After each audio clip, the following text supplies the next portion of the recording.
Real Clear Defense presents the Crouching Tiger Project, a series designed to examine key questions for the 2016 presidential election campaign. This episode raises the crucial question of how our next president should respond to China's threat to sink American aircraft carriers with its anti-ship ballistic missile.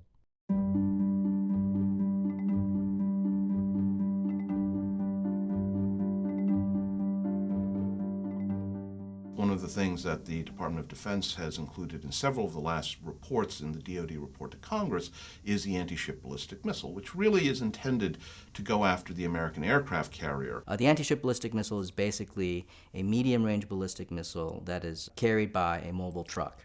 And the goal here is allow for the missile to be fired from the truck directly from the Chinese mainland. It has a ballistic trajectory which takes it into space. The missile would go into the exoatmosphere.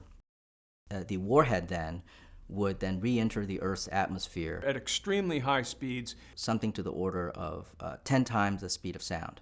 And having enough accuracy to maneuver towards a ship at sea. For example, a carrier. And then to be able to maneuver the warhead in pinpoint precise fashion so that it can hit that moving target. The United States does not have this capability.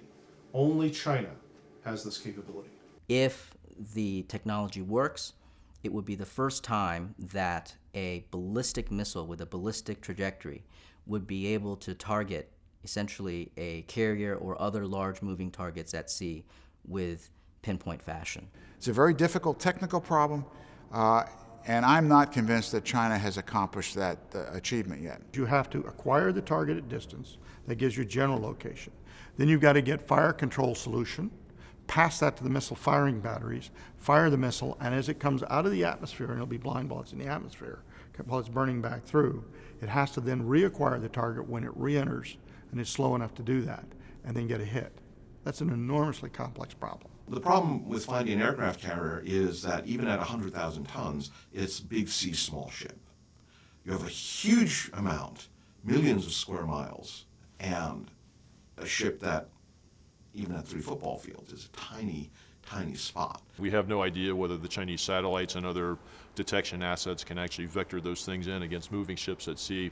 There's a lot of unknowns there. According to the DoD reports on China, the ASBM warheads have their own radars. So at some point, you turn on the radar as you're coming in from overhead, and you start looking for, again, that combination of big flat platform and probably something that's moving at a good speed, maybe something that's emitting certain signals, and you home in on that.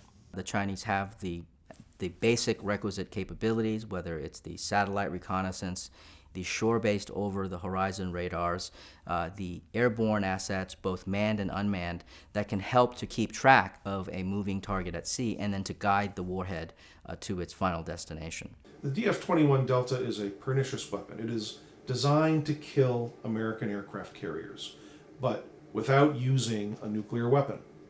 And that constrains the United States because we are less able to deter attacks from this conventional weapon with our nuclear forces. And China will be more tempted to use this weapon against our forces because it has less of a fear of American retaliation. This is how wars start. This is how miscalculations take place that lead to larger wars.